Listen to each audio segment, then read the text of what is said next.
Los diuréticos. Diuréticos de puro contorneado proximal, ¿quiénes son? Acetazolamida.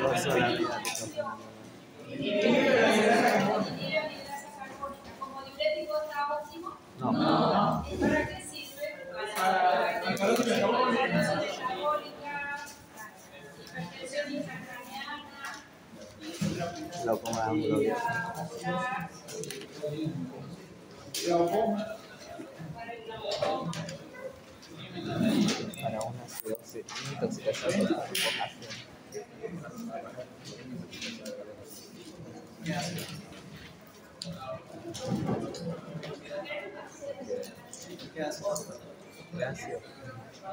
Era ácido. A ver, ¿por qué? Porque no va a ser básico. O sea, la orina va a ser básico, pero la sangre va a estar.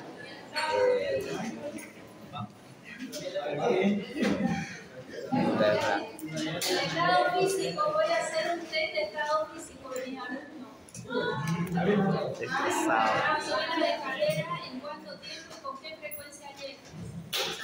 Y los que no aprueben, vamos a tener que poner a régimen.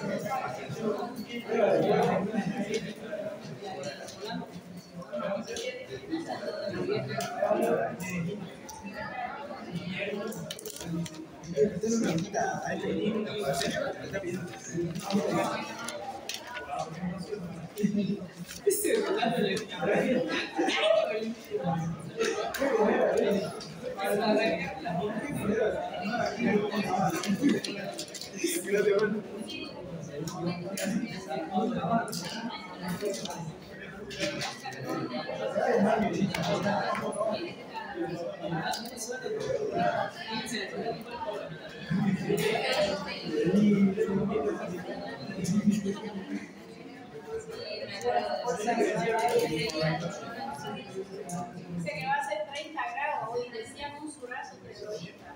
Desde aquí a la casa.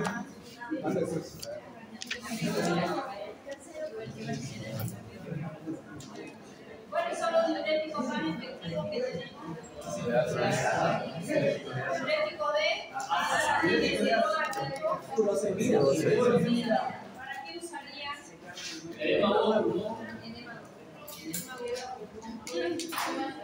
Por aquí hay una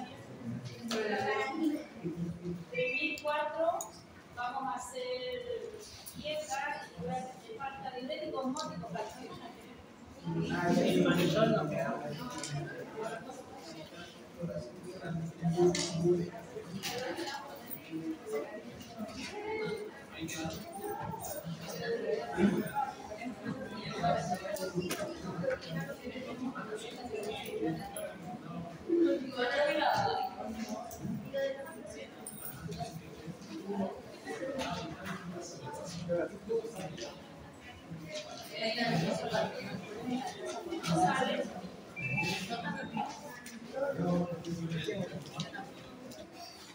Ya por monetario dormido.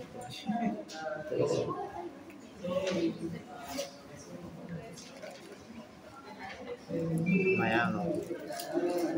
Mañana no.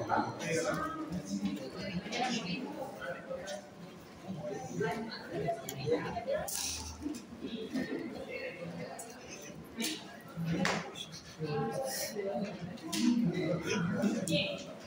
Dentro de los diuréticos habíamos visto puro contorneado proximal, los poderosísimos de Asa de Henle. ¿Cuáles son los que usamos en hipertensión y por qué? Usualmente. Los de ASA no, los de ASA vas a usar cuando hay un toque renal que tienes que forzar diuresis, que tu paciente tiene insuficiencia cardíaca y va a entrar en ICC. Porque ¿cuál es el riesgo de este paciente? 40 años, llega con una presión 160-100, tienen que iniciarle un diurético para no vasodilatarlo, ir bajándole de peso. Y si es muy efectivo en una furosemida, ¿qué va a pasar? Deshidratación sucede. Si pierde mucho sodio, ¿qué va a pasar? Hiponatremia. Y pegando, pero mismo, y la aldosterona retiene sodio y elimina potasio. Entonces le va a hacer exactamente lo inverso. Un tiacídico sería. Ya, un tiacídico, esa es la respuesta. Si yo, mi paciente tiene un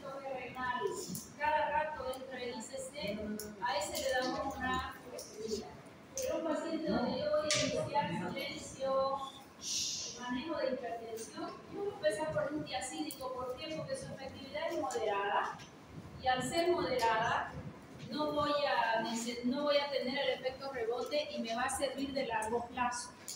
Este paciente que les dije tiene sobrepeso, síndrome metabólico y está hipertenso por eso. ¿Qué riesgo tengo de usar una hidroclorotiazida? En efecto adverso, cirrosis. A ver, piensen con la cabecilla. Ginecomastia. Ginecomastia. No, se olvidaron los efectos adversos. Profesora, hiperglicemia, dislipidemia, y él tiene, si tiene síndrome metabólico, tiene dislipidemia, tiene la glucosa alta probablemente. Hiperuricemia, ya, diconatremia, esperemos que la dosis esté bien y no la produzca para no hacer el efecto antagónico. Pero ese es un riesgo en el largo plazo. Sin embargo, ahí ¿qué es lo que si su hipertensión es por sobrepeso, ¿qué es lo que yo tengo que hacer? Ok, empezar a introducir un estilo de vida saludable. ¿Qué es lo que debo hacer lo primero en el paciente? Usted tiene que aprender, tiene que aprender a estar su paciente completo, porque uno es todo. Su recordatorio alimentario, qué desayuna, qué come merienda, qué almuerza, calladitos y decirle cómo se va a comer el pan, calladito escuchando. Y sobre eso van a ir modificando. Y luego empezar, si no tiene energía, le tiene que mejorar la energía del paciente. Para el paciente de otro mes no voy a poner ejercicio, pero si yo te mejoro la energía y cuando vuelve el paciente te dice, después de 15 días me sentí desinflamado, te dice, cuando le sacas pan gaseoso y le mejoras la comida sin matarlo de hambre y sin sacar completamente los carbohidratos. Los carbohidratos siempre se queda, uno al desayuno, uno al almuerzo y a la cena no. Y solito, empecé a caminar, doctora, estoy caminando 30 minutos. Es más, duermo mejor. Dice mi mujer que ya no ronco, ¿no?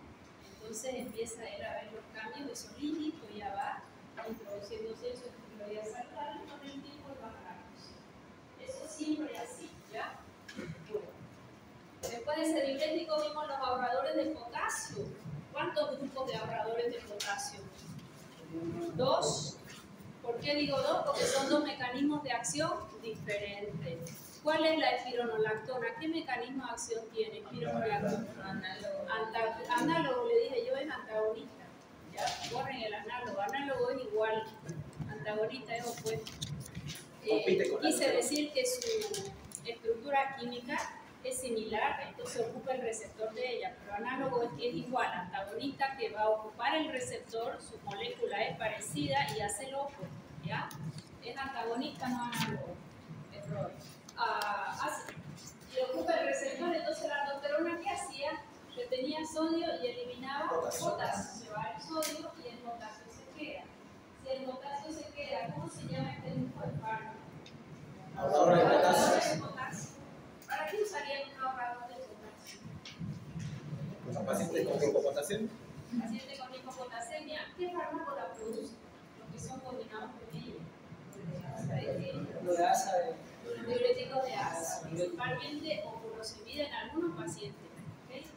¿Y qué otra característica tenía espironolactona que no tenía amilorida y triantereno? Me miran como si no supieran y lo han estudiado, ¿no? Pero se estudian para el momento, no, tienen que estudiar a conciencia, acertados con su libro, disfrutando del libro. Eso tienen que hacer. Así se tiene que estudiar medicina. Yo le diré que 8 horas. Mi marido se fue de viaje y llegó recién en el día. Ese día era solo para mí. Con un libro de patología de Roy,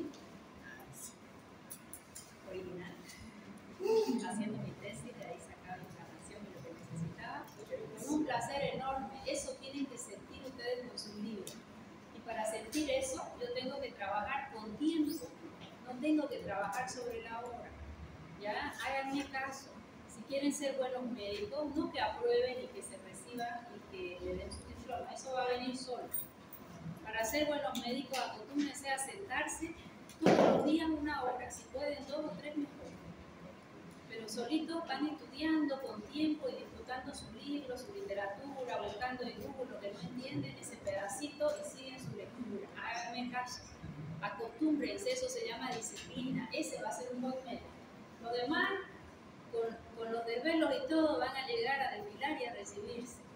Pero de ahí a tener tu paciente frente es otro cuento. Es una profesión muy compleja, ser médico. Si eres administrador, vas al banco, trabajas, si te equivocaste, te quedas sin sueldo y sería todo. No puede pasarte más de eso. O te van a llamar la atención si es una empresa que te equivocaste en sumar o restar. Pero acá no. Acá es un paciente. A nadie le gusta que se equivoquen con uno. ¿A quién le gusta ir al médico y que... Entonces, eso necesito que piensen cuando ustedes estudien. A mí me da gusto ver los exámenes razonaditos ahí, ¿no? Eso es lo que tienen que lograr. ¿Ya? Eso es lo que tienen que lograr. Bueno, manitol está dentro de los diuréticos osmóticos. ¿Qué se llama diurético osmótico? Estos son los verdaderos diuréticos. Los anteriores eran natriuréticos, porque todo intervenía con el sodio, cada uno a su manera. Se llaman natriuréticos.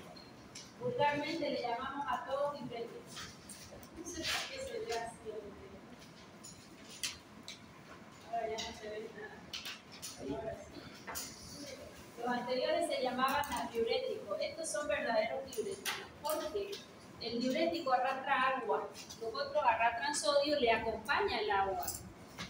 ¿Qué significa diurético osmótico? Y al 20%. ¿Qué significa cuando ustedes leen al 20%? Se tiene 20 gramos. ¿20 gramos de qué? ¿En cuánto? 20.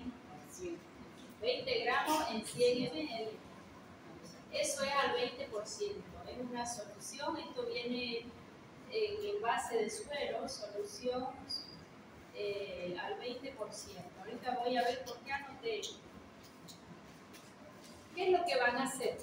Son moléculas que cuando llegan no pueden ingresar para ningún lado, se quedan a nivel vascular, no se biotransforman, no pueden entrar a ninguna célula, no pueden salir del endotelio, del vaso, porque son moléculas grandes. Por donde ellas caminan, arrastran agua, porque el agua diluye lo concentrado, siempre. Ese principio lo aprenden una sola vez en su vida.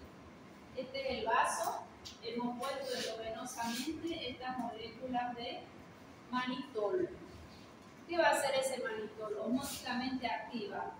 Él absorbe agua y acá está más concentrado que fuera y va a ingresar agua. ¿Para qué usarían si va a meter agua al endotelio? El edema cerebral, por ejemplo.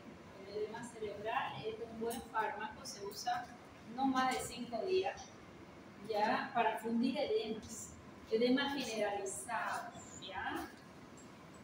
¿Qué es lo que ellos van? Ahora sí, ya. El manitol al 20% no se biotransforma.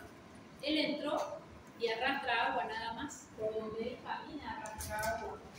No pasa por el hígado porque la molécula es tan grande que no se puede eliminar o como entrar ahí a biotransformarse. Solo se filtra, no se reabsorbe ni se secreta.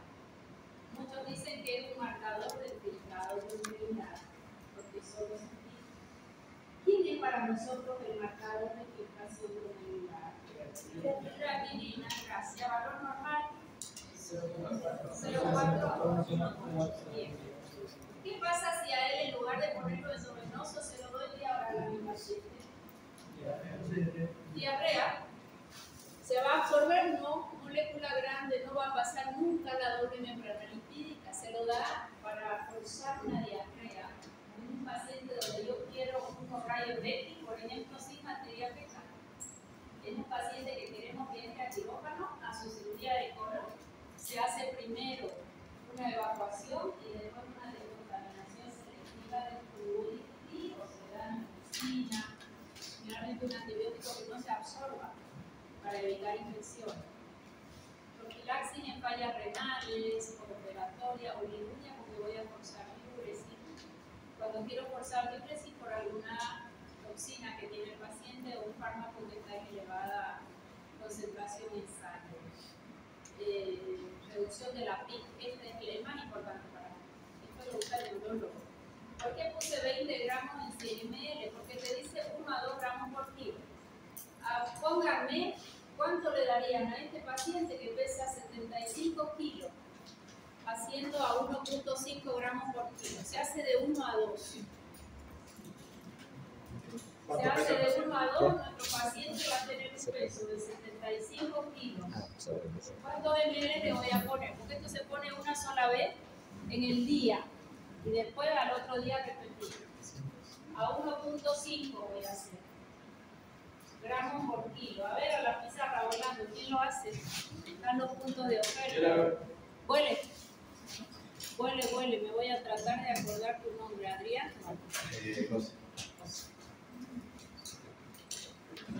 1.5 y 75. Hacémelo con reglitas de 3 para que todos entiendan. Les encargo los cálculos. Los médicos se olvidan de los cálculos y es importante. Más que todo cuando vamos a tratar niños. Ahí todo es kilopeso. ¿Ya? O fármacos, las vasoactivas y demás.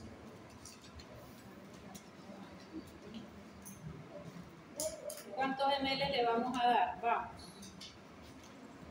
¿Con qué lo acompañarían ustedes este fármaco para que no me aumente mucho la presión? Él va a ir sacando líquido de todos lados. Es gramos mismo. ¿Ah? Gramos. Fíjate que acá es 20 gramos. Como es 20%, es 20 gramos en 100 ml. Y la dosis 1 a 2 gramos por kilo de paciente. A ver, 1.5 a 75, 112 gramos. ¿Y cuántos ml tienen ml?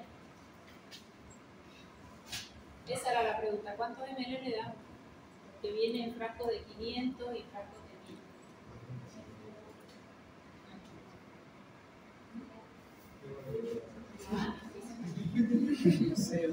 Tener 20 gramos en 100 ml, necesitas 112. Hasta ahí llegamos siempre, hacemos 20 gramos kilo y de ahí abajo de mi letra se lo mira 20 gramos en 100 ml. Ahora hacete acá. 112.5 en el.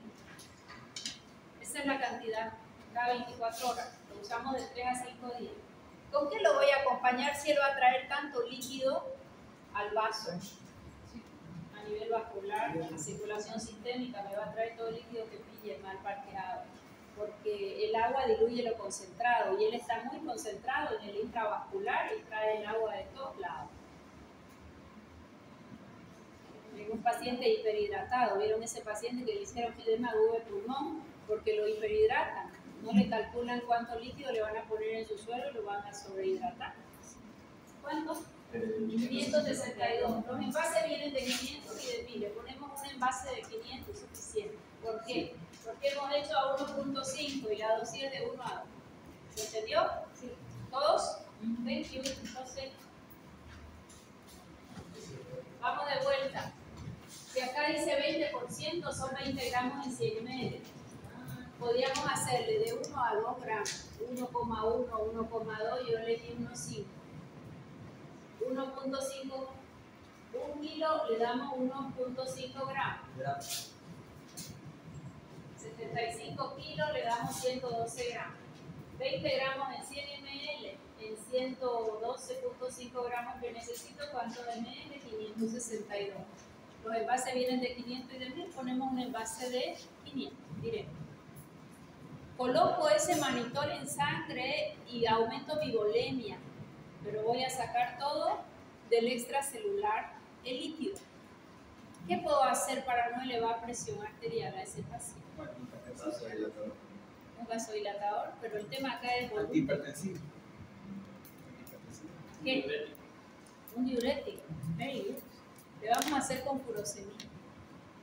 Vamos a hacerlo con furosemida, porque vos vas a sacar todo el líquido del extracelular hacia el vaso y vas a aumentar tu circulación sistémica, tu volemia. Necesitas una sola ampolla de furosemida. Se hace el manitol, seguidamente a la 1 o 2 horas siguientes una ampollita de furosemida o media. Vemos más o menos según el valor de presión del paciente. En edema cerebral funciona muy bien. ¿Qué paciente hace edema cerebral? Principalmente cuando había un golpe, ¿no? Iba en moto, un golpe. A veces hacen una craneostomía descompresiva. El paciente está en terapia, no lo operan, no lo tocan y por ahí sale el cerebro hacia afuera. Cuando hacen la craneostomía, es solo sacar el huesito, se lo colocan debajo de la piel en abdomen generalmente para después volver a colocar y el cerebro hinchado, te dicen así, con esos términos, sale por ahí porque está aumentado de volumen por la hinchazón, por el edema. Y solito él va bajando, uno lo va viendo cada día en la terapia. Y cuando ya vuelve a su tamaño normal, se hace la craneostomía. Durante ese periodo, ¿cómo le bajamos su presión intracraneana, su pico? O manitol, o ¿cuál es el otro diurético? Acetazolamida. Podemos usarlo. Esto se usa de 1 a 5 días, porque si no lo puedes deshidratar al paciente. ¿Ya? Intoxicación medicamentosa, preparación quirúrgica, pero eso es en vía oral. ¿Qué ventaja tiene este fármaco de usarlo para barrer toda la materia fecal del intestino? Para vaciamiento. ¿Ah? Para vaciamiento. ¿Qué ventaja tiene? No da dolor cólico. Si ustedes se toman un laxante tipo bisacodil o dulcolax, genera dolor cólico. Esto no. Solo apuro para ir al baño y sin dolor. ¿Qué desventaja tiene? El manitol, cuando usan el bisturí eléctrico, es explosivo, ¿no? Entonces eso hay que tener en cuenta. Si van a usar un bisturí eléctrico, es explosivo y han habido varios accidentes. ¿Vieron lo que pasó en maternidad? Sí. ¿Vieron que? Sí, en la cesárea lo cortaron al bebé y le pegaron con gotita. Sí. Para que la mamá no se dé cuenta, le pegaron con gotita. Sí. O sea, no lo atendieron como debía ser y encima hicieron semejante barbaridad para que no se dé cuenta. O sea, para que la mamá no se dé cuenta y le digan a decir otra cosa y así. Que murió por parto. Eso me asusta el doble, porque si yo cometí una iatrogenia que está dentro de lo posible, muy duro lo que pasó, porque eso no debiera pasar. No es lo mismo que una cirugía cardíaca, que el corazón estaba en la última. ¿Me entiendes? O sea, estás haciendo un corte, el que va a hacer cirugía y el que realmente lo va a hacer tiene que ser extremadamente minucioso. En la profundidad del corte, o sea, estamos hablando, me han matado, no sabía eso. Yo estaba en el gimnasio y mira, entonces no lo escuché la noticia, eso fue lo que vi. Y algo leía ahí en las redes, pero no el detalle. Eso no se puede hacer. Aprendan algo. Tienen probabilidad de cometer una iatrogenia, más hace frente a ella y salen de la mejor manera a resolverlo. ¿Eso qué fue? O sea, que no se dé cuenta, imposible que no se dé cuenta. Eso sí es imposible, ¿no? Porque si hubo un corte, ¿qué va a pasar? ¿Va a seguir saliendo sangre o no? ¿Y qué va a ser? Un edema y va... Ay, no lo sabía. Fatal. Lo que me dice, lo voy a... Y salen toda la defensa como corresponde, pero claro, es defender lo independiente. Que se te equivocaste, rápidamente lo atendemos, lo suturamos, lo estudiamos, a ver qué daño hice, a ver qué pasó con carótida, no sé dónde fue el corte. Solo dinero porque carótida. Bueno, la expansión del volumen es una reacción, puede haber una hiponatremia, náusea y vómito. Eso cuando usamos mucha dosis por muchos días. Usamos de 3 a 5 días. Reponer agua si hay deshidratación. ¿Ya? Con eso terminamos el primer capítulo, que son los diuréticos.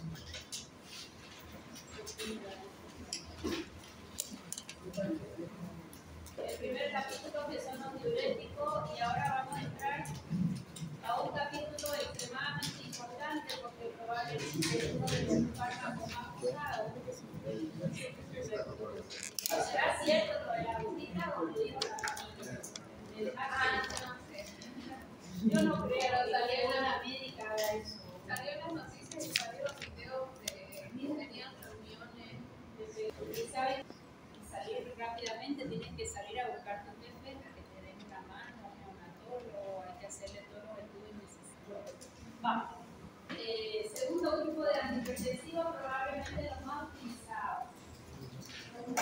apoderados y IECA. ¿Por qué se llaman IECA? Inhibidor de la enzima ¿De dónde viene la angiotensina? del pulmón. Ya, ¿y por qué ella se activa?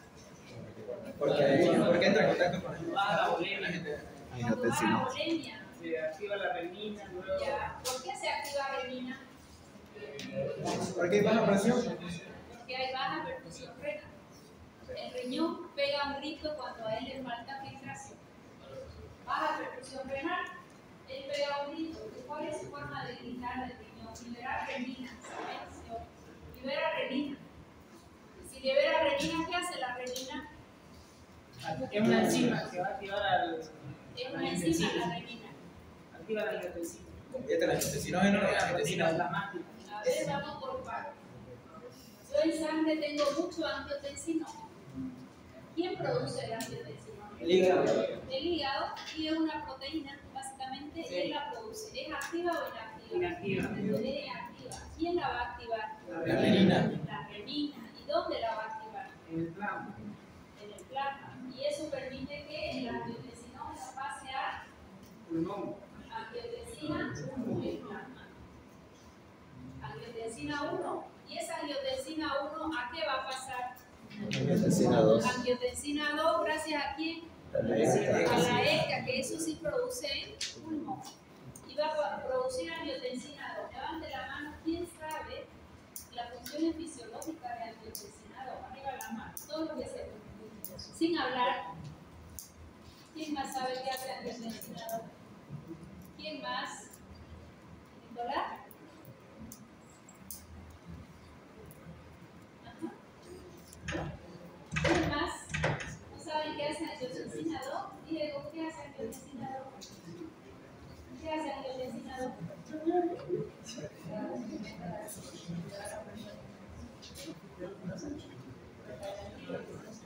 Háganse cuenta que no se escucha. ¿Sí? Es un vasoconstrictor general. Es el más poderoso vasoconstrictor que tiene mi cuerpo.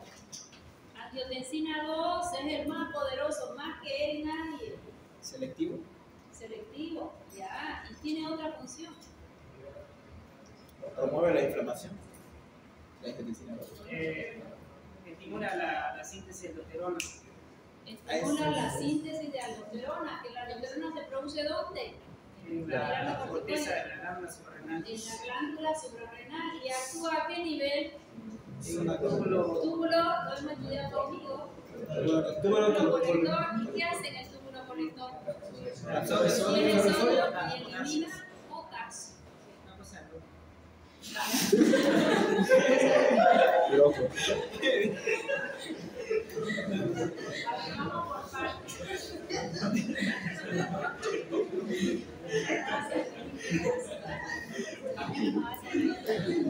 A ver, retomamos un poquito. Ahorita lo vamos a ver en esquema, pero yo quiero que no se les olvide, porque es fisiología básica. El riñón le está faltando líquido. Hay hipovolemia, puede estar en un estado de shock. Libera renina. Y esa renina hace toda su cascada hasta terminar en angiotensina 2, que es un poderoso vasoconstrictor. Si es vasoconstrictor, ¿qué pasa con la presión arterial? En medio de la receta. O sea que el riñón está pidiendo a gritos que aumente la presión para que él le llegue más líquido y él siga filtrando y no entre en insuficiencia renal. Es un rescate relativamente rápido. Y le dice a la aldosterona, hacer lo tuyo y retenerme sodio y que este no orine, para que haya mayor volemia y él asegurarse que su nefrona tenga que filtrar. O sea que es un mecanismo de defensa, la renina, para rescatar líquidos y que él siga filtrando. En definitiva, es eso. ¿Será que todos los pacientes hipertensos, esa es la causa de su hipertensión? Depende. No. Hay pacientes que usan estos fármacos que son de oro y no baja la presión, y no baja la presión, y no baja la presión. A ellos les vamos a llamar que es una hipertensión no renina dependiente. ¿Ya? O sea que no todos los pacientes van a responder a todos los fármacos. Al que sí o sí responden todo es la prazosin. ¿Qué mecanismo de acción tiene prazosin? Desarrollo sobre la Beta bloqueante alfa. Bloquea los alfa y eso va a la presión funcional. Los IECA. Voy a... ahí quería llegar primero. Hemos dicho en pocas palabras, este riñón pega un grito porque está filtrando poco, renina, el hígado ya hizo el angiotensinógeno. Si ya hizo el angiotensinógeno, tiene la renina y recién va a permitir que el angiotensinógeno pase a angiotensina 1. La enzima convertidora a nivel pulmonar hace que haya angiotensina 2, poderoso vasoconstrictor muy poderoso. Él ya per se sube. Hay una estimulación del centro de la sed y liberación de aldosterona en corteza suprarrenal. La aldosterona, en la última porción de la nefrona, reabsorbe sodio y elimina potasio. Esa es la cascabel. ¿Qué es lo que van a hacer estos fármacos? Estos fármacos lo que van a hacer es bloquear acá. ¿Qué hace? Enzima convertidora de angiotensina. ¿Qué hace? Enzima convertidora de angiotensina. Enzima convertidora de angiotensina. ¿Qué es lo que vamos a hacer? Vamos a bloquear aquí. Si yo bloqueo aquí, ¿hay angiotensina 2? No. Entonces, ¿es un vasodilatador o no? Sí. ¿Y qué otro mecanismo tiene? Disminuye la aldosterona. Doble mecanismo. Por un lado es vasodilatador porque aquí no va a haber y no va a haber aldosterona. Entonces no se retiene sodio, se va a perder sodio. ¿Qué ocurrió en esta cascada? Resulta que esta enzima convertidora de angiotensina también cataliza. ¿Qué es cataliza? Aumentar velocidad de reacción. El paso de bradicinina a inactivarla, a un péptido inactivo. Bradicinina es un vasodilatador, ¿ya? Está a nivel pulmonar. A ver, vamos a pensar. Si nosotros bloqueamos acetilcolinesterasa con este grupo de fármacos, se llama IECA.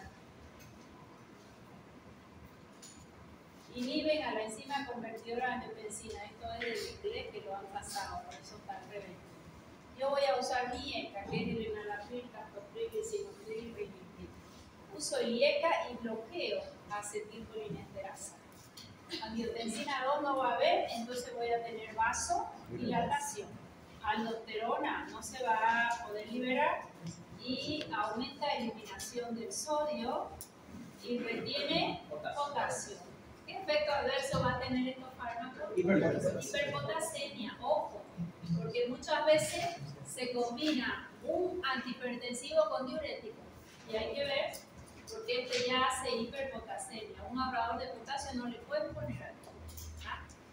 Si yo bloqueo acá, esta bradicinina no va a poder biotransformarse y va a quedar en elevada concentración.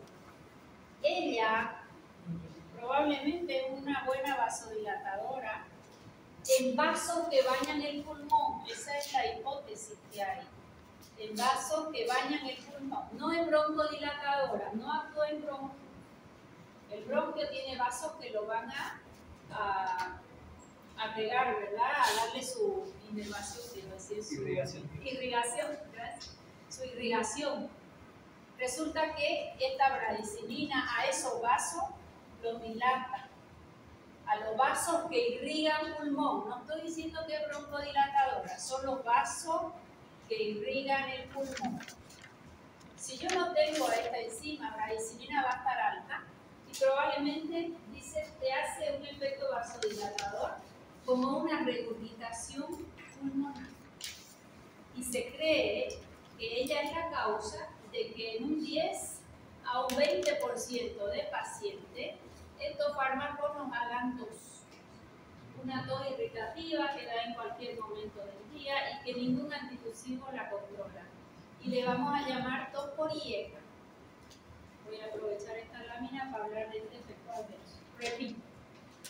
Así como hemos inhibido a la enzima convertidora de angiotensina, no hay angiotensina 2, no hay aldosterona, pero tampoco hay quien biotransforme a quién, abraicínina, y ella va a quedar en alta concentración. ¿Qué efecto produce? No en todos los pacientes, los tos por hielo. Probablemente te dice la hipótesis que es por una regurgitación pulmonar. Paciente que le da tos por IECA, ¿es por mecanismo de acción o por cantidad de dosis? Mecanismo de acción. Le va a dar con 1 miligramo, con 5, con 10, con 20 o con 40. Paciente que da tos por IECA, cambio fármaco. No tiene forma de... Yo alguna vez le conté, yo a uno de mis primeros pacientes de farmacéutica, cuando hacía seguimiento a los fármacos del paciente, este hombre era árbitro, corría atrás, cumpleaños de Messi antes de ayer, ¿no vieron? Y dice mi hijo, cumpleaños de Messi, ¿no te invitó? Le dije, a mí sí. Entonces, este hombre era árbitro, bien retaconcito y de buen estado físico, pero le diagnosticaron hipertensión y bueno, ya era medicado, pero ya él sentía mucha tos y ya no podía trabajar bien, ¿no? O sea, era un problema en su vida. A la noche dormía y tos, lo levantaba la tos. Jugaba tras de los jugadores, trabajaba y tos. Y había ido a su médico, entonces le derivaron al alergólogo, el alergólogo le derivó al neumólogo, hicieron TB, hicieron de todo, porque era una tos que ya llevaba 4 meses, ¿no? Y finalmente había visto 5 especialistas y ya vuelve a su médico familiar, era en la IRALA, en Caja Nacional, y este médico ya le deriva al psiquiatra. Ya nadie lo quería al paciente, ¿no? Porque frustrante es ser médico y no resolver, ¿no? Entonces, bueno, mire, yo no resolví, yo sé hasta acá, se lo mando al neumólogo. El neumólogo le dice, ya le hice todo, no tiene TB, no tiene nada, que da todo, hemos hecho tomografía, ecografía, se había hecho todo en ese paciente. No había una masa ocupacional, no fumaba, saludable el hombre, lo manda al alergólogo, le hicieron todos los tests. Por último ya medicación psiquiátrica. Y yo le atendí su receta y era un dextrometorfano, es un antitusivo derivado de morfina. Y se lo entrego, le digo, esto va a tomar cada 8 horas, y ahí decía eso. Y me hace así, lo agarra el frasco y lo hace así. Se lo regalo, me dice. Ay, le digo, gracias, le digo, pero ¿por qué me lo regala? Porque ya he tomado más de una docena de ellos y la tosí, doctor. Entonces no me sirve lo que me está dando y se lo regalo porque ya no lo voy a tomar. O sea, he tomado muchísimo y me da estreñimiento además y un poco de sueño. Y yo necesitaba un paciente, o estaba haciendo una maestría, era muy jovencita, estaba recién titulada. Y le digo, si usted me espera a las 4 de la tarde, yo salgo y le puedo mirar un poco a ver en qué podrá ayudarle. El hombre me esperó. Entonces le hice todo el levantamiento del fármaco y era un enalapril. Yo me di cuenta ahí nomás, ya yo daba clases, ¿no? Uno se olvida, de médico se olvida, no es tan fácil acordarse todo. Yo doy clase 25 años y no me acuerdo de todo lo que quisiera. Entonces, cuando tienes un paciente, busca, levanta todo su fármaco, anótenlo y se toman el tiempo de buscar. Muchas veces el problema de salud está dentro de los fármacos que toman, por un efecto adverso. Y como me di cuenta muy rápido, y él estaba tan disgustado, espéreme, le digo, y me subí a hablar con su doctora, era una mujer, y claro, éramos compañeros de trabajo, pero siempre el médico, eso no está bien, todos somos iguales en la Viña del Señor. Yo estuve en el Hospital 12 de Octubre en España, 1200 camas en el hospital con una hermosa beca. Y el director del hospital, él me dio la beca, ¿no? Entrábamos, el primer día yo entré con él porque él me estaba haciendo conocer el hospital. Y la señora que limpia, hola Alberto. Yo me quedé así, ¿no? Acá de doctor y tenés más o menos que hacerle la venia. Todo es de tú a tú. Y la vida es esa. Desde el que limpia hasta el jefe del hospital, o no. Todos somos iguales. Pero bueno, doctora, le digo, mire, yo no sabía cómo encarar, ¿no? Estoy haciendo una maestría y necesitaba un paciente y me parece que aquí hay un problema de fármaco y le llevé sin literatura porque una cosa es hablar y otra cosa es leerlo. Y yo creo que la tos de este señor es por el IECA, por el enalapril. Claro, en esa época no había los sartán es su alternativa. Y me mira, claro, todo el mundo se lo quería sacar de encima al paciente porque le jodía mucho, porque era su trabajo, él no podía trabajar porque tosía. ¿no? A ver, su historia clínica me dice, ¿no? Y no me olvido nunca, pero después nos reíamos con ella, bajo la responsabilidad de la doctora farmacéutica, subrayado, 2 líneas, vamos a cambiar la medicación. Y le dio al final una alfa-metildopa, no era el ideal para mí, pero bueno, ella lo puso. Y ya lo llamamos al paciente y le cambió la medicación, ¿no? A los 10 días vino el paciente con una bolsa así de naranja. Y claro, nuestra ventanita era así, parecía en una cárcel de farmacéutico de cada nacional, ¿no? Doctora, baje de allá a grito, porque la cola era larga y él venía solo a dejar las naranjas. ¿Me puede abrir la puerta? No, abrimos la puerta para todas, dice, no le dejo. Se acabó la tos, doctora, o sea, mi vida cambió. ¿Cuál es el mensaje de fondo? Se lo cuento esto para que no se olviden nunca. Es un fármaco económico, es un fármaco fantástico, baja la presión en la mayoría de los pacientes, pero por una idiosincrasia, porque no es que se produce en todos los pacientes. Antes hablábamos de un 5% es abajo, pero hoy hablamos de un 20%. Produce tos por IECA. La hipótesis es esa que yo les mencioné, sigue siendo hipótesis. ¿Por qué se cree que tiene razón? Porque paciente que es efectivo el IECA y da tos, si da tos significa que es inseguro. Inseguro es que ha manifestado un efecto adverso, en este caso es digno para cambiarse. En la misma columna o cascada de la inflamación vamos a ver otro grupo de fármacos que son primos hermanos, que lo que hace es bloquear el receptor AT1 de la angiotensina 2. ¿Qué pasa si yo le bloqueo a la angiotensina 2 su receptor? ¿Actúa o no actúa? Va a ser vasodilatador igual, no va a haber aldosterona igual. Y no produce tos. ¿Por qué? Porque a la ECA la está dejando intacta, ni la toca, pero está haciendo dentro de la misma cascada el mecanismo de acción. Sin embargo, todavía la literatura te dice que hay un 1% de pacientes que pueden hacer tos por los ARA2, se llama, este otro grupo de fármacos se llaman ARA2. Son bloqueadores del receptor AT1 de la angiotensina 2. ¿Se entendió? Sí. Entonces ya saben el mecanismo de acción de los IECA. Principal efecto adverso de los IECA. Alternativa terapéutica cuando el IECA hace tos y baja la presión, lo tienen que cambiar. ¿Por cuál lo cambia? Un ARA2. ¿Qué mecanismo de acción tiene el ARA2? Receptor AT1 de angiotensina 2. No toca a la enzima convertidora. ¿Se entendió? Sí.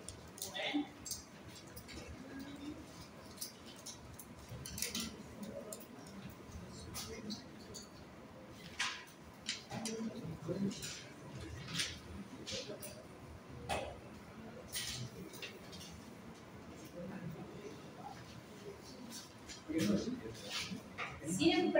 Siempre se van a acordar de mí cuando atienden a algún paciente.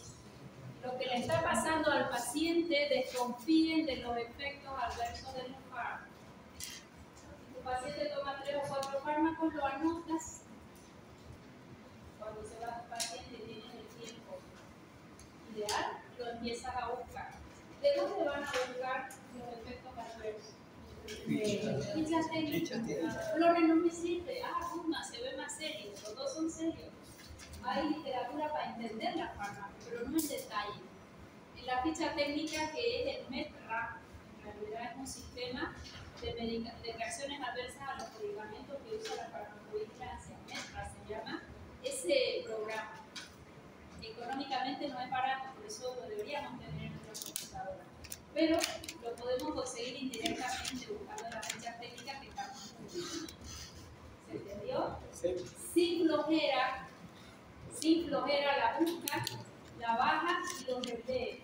Y si son un poquito más hábiles, se hace una carpeta por abecedario y las van bajando ahí para que cuando venga otro paciente ya los lean. Nadie creería yo que puede retener los efectos adversos. Los que dependen del mecanismo de acción, sí, pues lo tienen que razonar, que haya hiperpotasenia o IECA es por mecanismo de acción. Pero el que te diga aplasia de médula,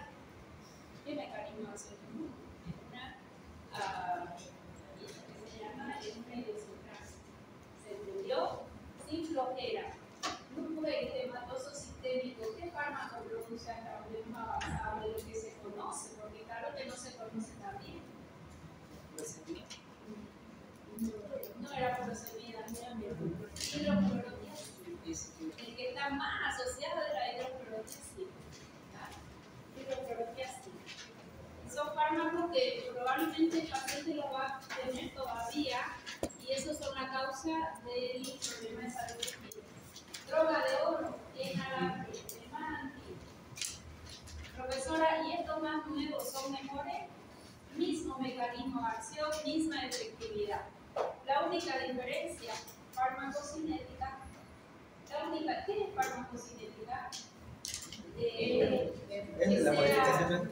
Diferencia en su absorción, en su distribución, en su biotransformación y en su eliminación. Tal es así que el enalapril es de semivida intermedia, captopril de semivida corta y lisinopril de semivida más larga. Esos tres son los que vamos a estudiar en detalle, son los que usamos. ¿Qué estoy diciendo? Misma efectividad.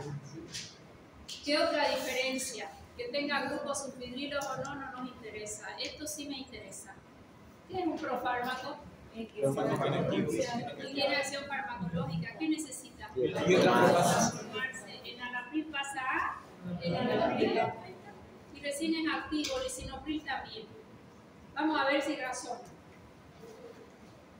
Tengo un paciente hipertenso y queremos bajar rápido la presión. No está bien. La presión no se debe bajar de golpe. ¿Ya? Pero lo hace. Quiero bajar la presión, entonces voy a usar sublingual porque los tres son liposolubles. ¿Qué característica un fármaco para que se absorba por vía sublingual? Muy liposoluble. Los tres son liposolubles. O sea que los tres aplican. ¿Qué pasa si yo pongo un enalapril debajo de la lengua? ¿Se absorbe o no? Es liposoluble. ¿Actúa o no? No actúa todavía. En el momento que pase por el hígado recién va a activarse para inhibir a la ECA. En cambio, captopril o lisinopril, ¿puedo administrar? Sí, porque ya ellos son activos. Repito, no es una buena técnica bajar rápidamente la presión. El mismo captopril de vía oral va a demorar 10 a 15 minutos, nada más. Porque si se va abruptamente la presión, ¿qué va a pasar? Se va a poder activar el simpático. Si se activa el simpático, va a haber taquicardia compleja. Si el paciente tiene un problema cardíaco, puede desencadenar una angina o un infarto. ¿Está bien? Entonces, fíjense que hay una diferencia farmacocinética. Este es inactivo, estos dos son activos. Este es semivida intermedia, captopril, llega rápido, actúa rápido y se va rápido, semivida corta. Y el lisinopril es un poquito más nuevo. La visitadora te dice menos probabilidad de tos el día. Es más nueva su molécula. Más no hay cambio en el efecto terapéutico. La efectividad es la misma. Enalapril lo damos, se puede dar cada 8 horas si es necesario. Lisinopril cada 2 horas. Captopril hasta cada 6. Esas son sus diferencias. Son netamente farmacocinéticas. Esto me lo voy a aprender bien. Pregunta de vida, no de examen. Profesora, ¿con cuánto empiezo a tener actividad coroníaca? En enalapril hay libros que te dicen 5 y otros que te dicen 2.5. ¿De cuánto viene? 5 miligramos. Es la más chiquita. Toda vez que van a usar un enalapril, a veces el paciente es muy sensible a ese fármaco. Usen 2.5. ¿Cuándo tengo el efecto máximo? Después de 3 semanas de uso. Claro, si la presión está en 180 no lo vas a dejar 3 semanas, ¿no? Si es que bajó apenas a 150. Probablemente tengas que aumentar dosis. ¿Cuál es el otro error que se comete? Ya van a ver, el paciente tiene enalapril a la mañana, 10 o 20 miligramos, y se lo ponen una vez al día.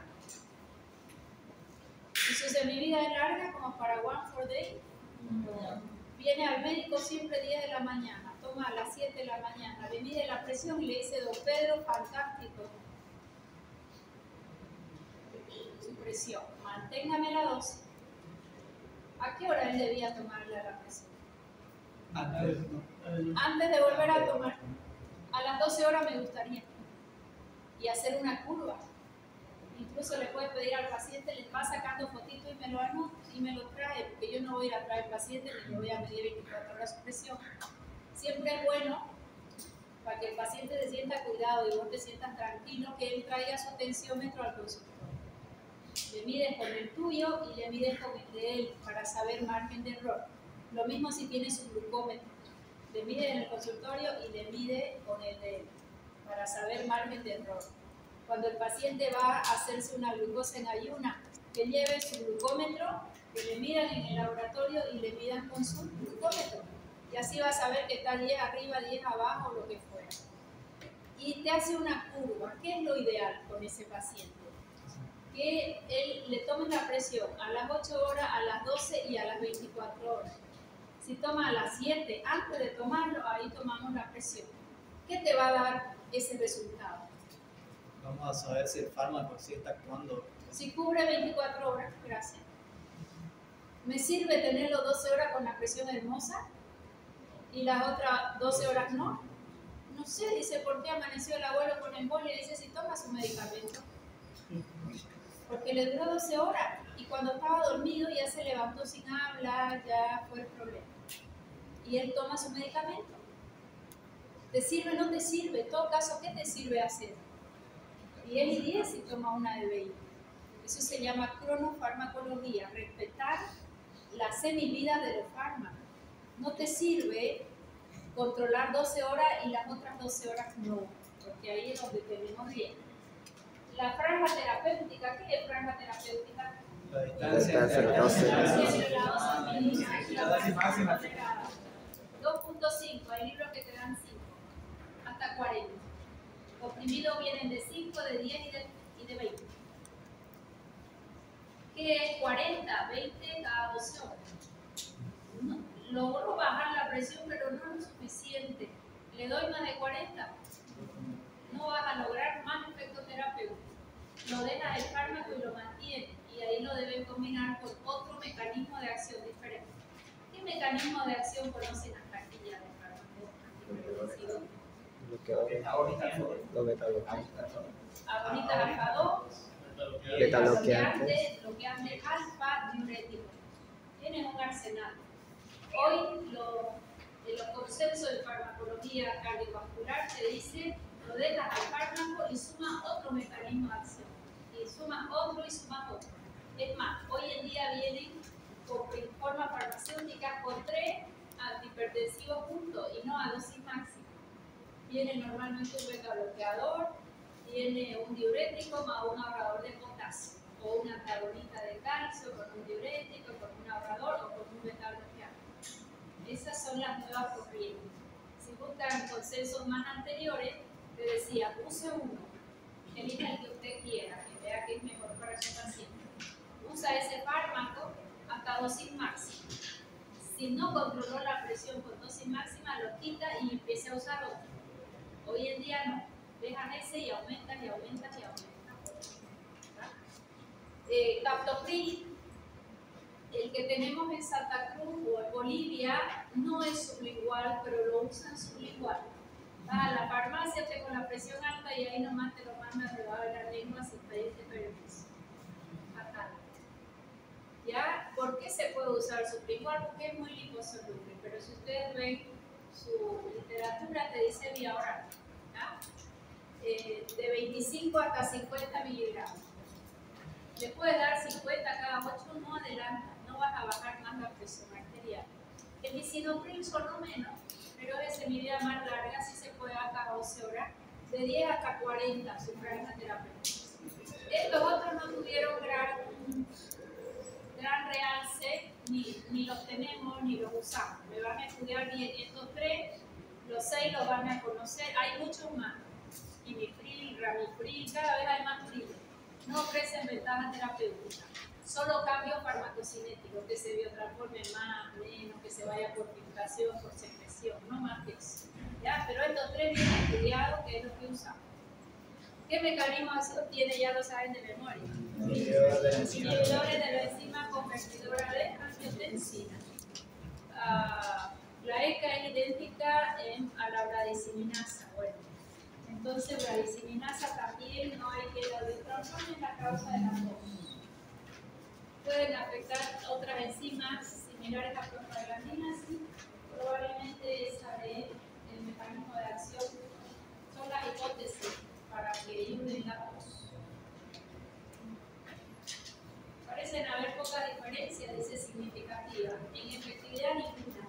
Todo tiene la misma efectividad. En farmacocinética sí, que tenga glucosilcitril o no, ni nos interesa. Profármaco sí. Su ruta de eliminación, si tu paciente tiene insuficiencia renal o hepática, vas a buscar el que se vaya por el riñón o el que se vaya por el hígado. Más ninguna otra diferencia. Su afinidad, esto es una probabilidad. Es incierto, dice, pero es lo que se cree en el efecto adverso. Esto es interesante razonar. ¿Cómo vamos a razonar esto? Si yo le pregunto, dígame todos los efectos que van a producir los IECA, y ahí uno tiene que armarse su esquema en la cabeza. ¿Cómo estamos de tiempo? Vamos bien. Hasta que nos echen. Fíjense ustedes que él es un vasodilatador, porque no hay angiotensina 2 ni va a haber aldosterona, no, porque ahí no es la vasodilatación. Y este vasodilatador, ese efecto es mixto. ¿Qué significa mixto?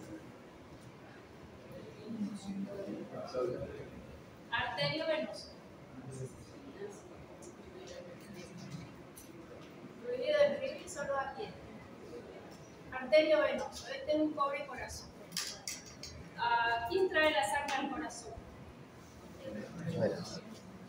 La vena cava, ¿no? Está mal dibujada. Todo lo que retorna al corazón se llama retorno venoso. Muy bien. Retorno venoso. ¿Qué va a pasar si aquí hay venodilatación? Disminuye el retorno venoso. ¿Y el corazón va a trabajar más o menos si le retorna menos? ¿La presión va a bajar? Sí. Pero resulta que de aquí sale la aorta, ¿verdad? Arteria. Y también va a haber una vasodilatación. El diámetro va a ser más grande. Vasodilatación arterial. ¿Qué se llama la fuerza que tiene que ejercer la aorta? El corazón, perdón. Ya, el corazón para abrir la válvula de aorta. Poscarga. Y si esta aorta, en lugar de ser pequeña, está más dilatada, este ventrículo hace más fuerza o menos fuerza. Entonces disminuye la poscarga. Entonces, término muy médico. ¿Qué dijeran ustedes en efecto farmacológico? El IECA, al inhibir la enzima convertida a angiotensina, ya es un vasodilatador porque la angiotensina 2 no va a trabajar y como es de territorio mixto, disminuye precarga, disminuye trabajo cardíaco y disminuye la postcarga. ¿Se entendió? Acá eso quiso decir, me parece. Venosa y este es el efecto de aldosterona. Bien. Por eso no me gustan las láminas, porque tengo que mirar a ver qué quería decir. Es mejor la pizarra y el piense, ¿no? Las láminas avanzan más rápido. Así que no las tenemos que aguantar. ¿Puede ser un efecto inverso del fármaco? ¿Cuál? ¿Recarga con carga? No, el efecto a veces serían las 2 por 10 para ahí. Vos quieres bajar precarga para que retorne menos y trabaje menos, y quieres bajar con carga para que el ciclo trabaje menos. Insuficiencia cardíaca. En una insuficiencia cardíaca, ¿cuál es el primer mecanismo de compensación? Primero el simpático y hay taquicardia, y luego renina, angiotensina, aldosterona. ¿Será bueno un IECA para ese paciente? Si lo que tiene activado el sistema renina, angiotensina, aldosterona.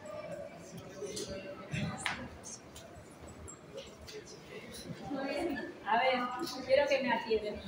Insuficiencia cardíaca, el corazón es incapaz de largar el volumen que precisa.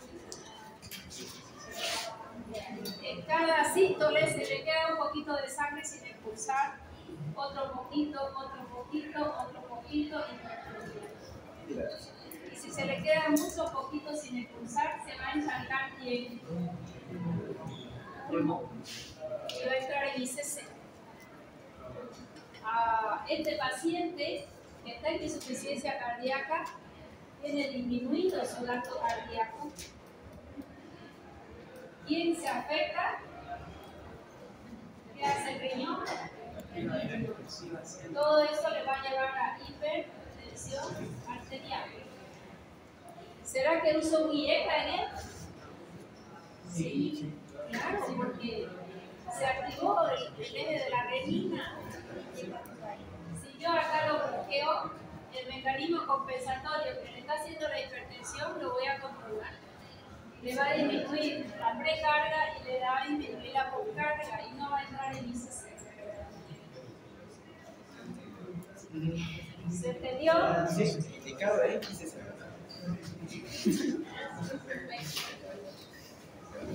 Indicado ahí, ICC. Indicado en insuficiencia cardíaca. No, en la progresiva, ¿qué le va a dar? Sí vas a mantener el IECA, pero la furosemida, y necesita ahorrador de potasio, porque el IECA ahorra el potasio.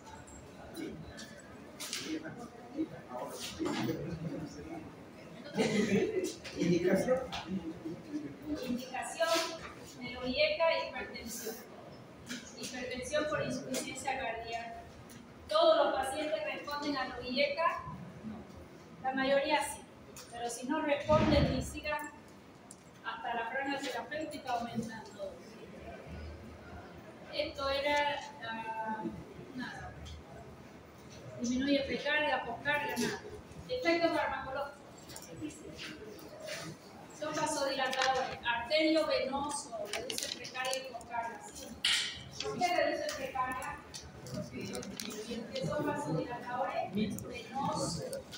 ¿Por qué reducen poscarga? Vasodilatadores arteriales. Reduce el remodelado ventricular por infarto. ¿Qué es el remodelado ventricular?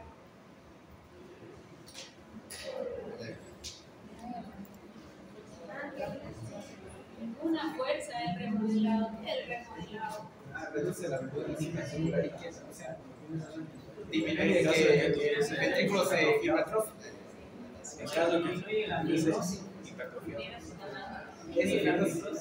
a ver si venció.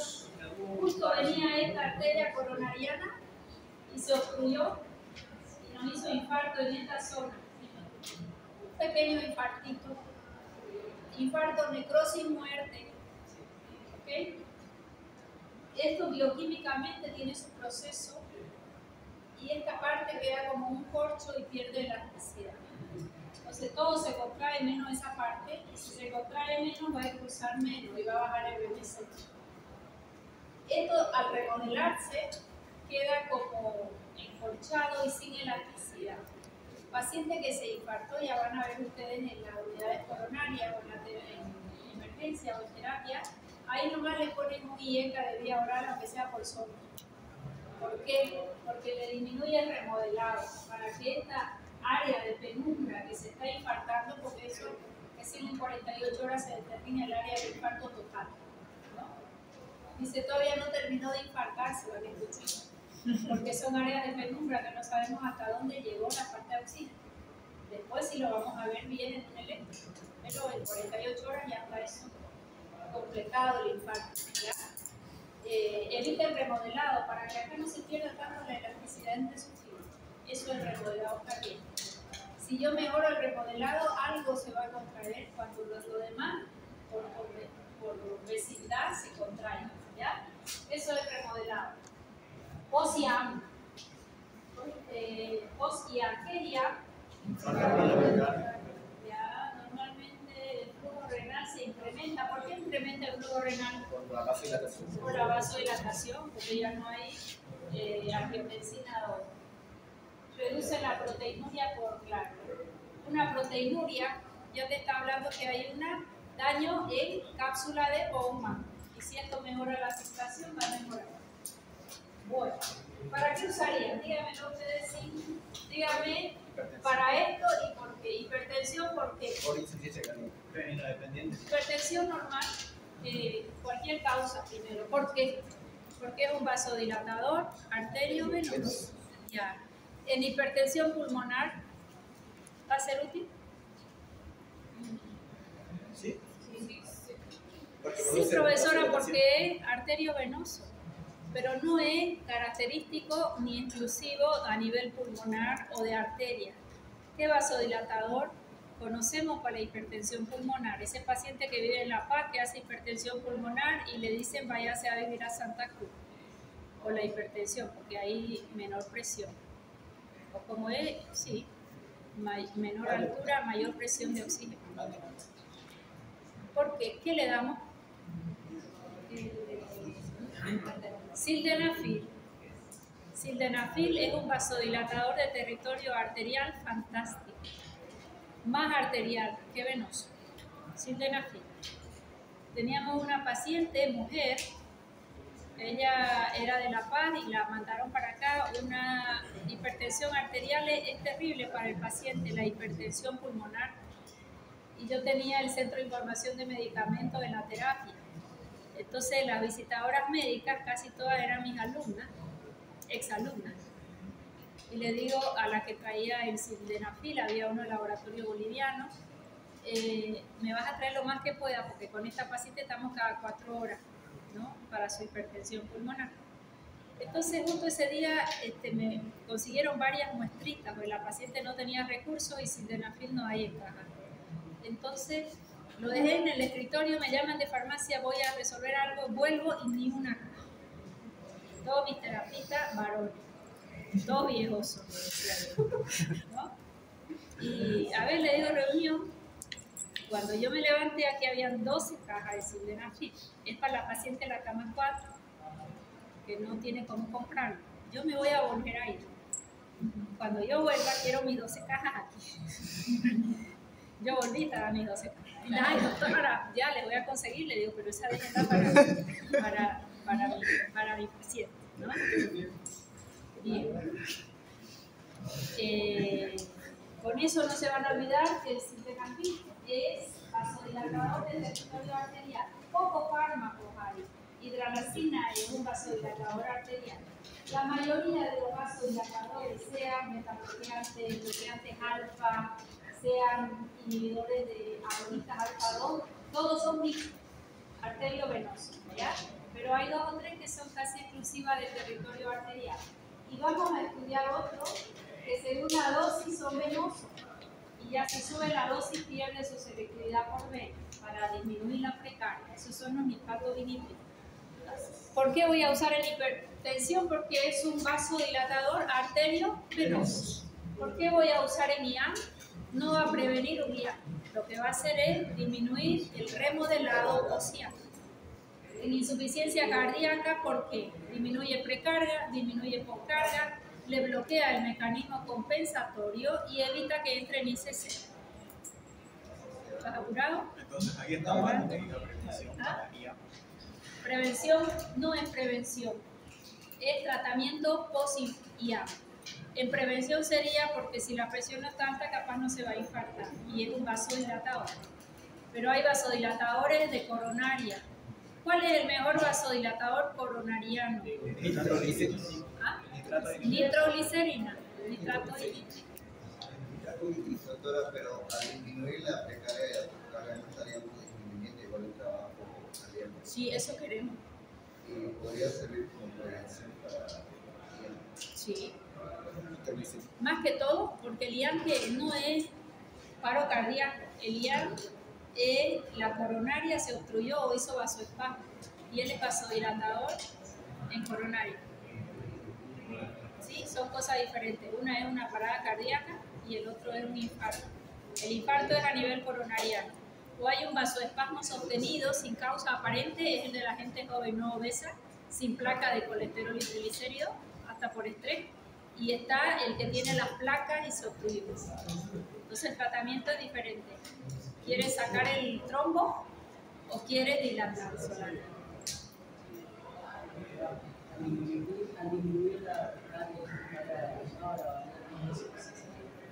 Disminuir precarga y poscarga. No, a ver, pensemos. Si disminuyo la precarga, va a llegar menos sangre al corazón y él va a trabajar menos. Si trabaja menos, tiene que contraerse menos y ya no se le va a quedar su sangre sin expulsar, porque está llegando menos. Y él hace menos esfuerzo para liberarla. La ICC es cuando el ventrículo se contrae poco y se le queda la sangre y va el camino hacia el pulmón. Si a ese corazón le llega menos, trabaja menos. Si le cuesta menos expulsar, no la va a retener.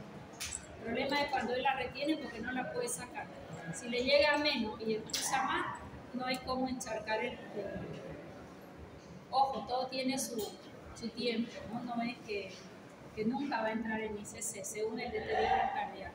Lo ideal que al hipertenso lo mediques a tiempo. Lo ideal es que busque la causa de la hipertensión, porque el tema es que desde los 40 están hipertensos y se medican a los 60, cuando ya hay hipertrofia, cuando ya hay daño. ¿Se entendió? Bueno, criatura, ya. Falta un poquito y falta los varados, los hacemos el día jueves. Traigo su práctica y nada. ¿Cuándo acaban los exámenes? Yo que tomamos ahí Esta semana. No, falta serio.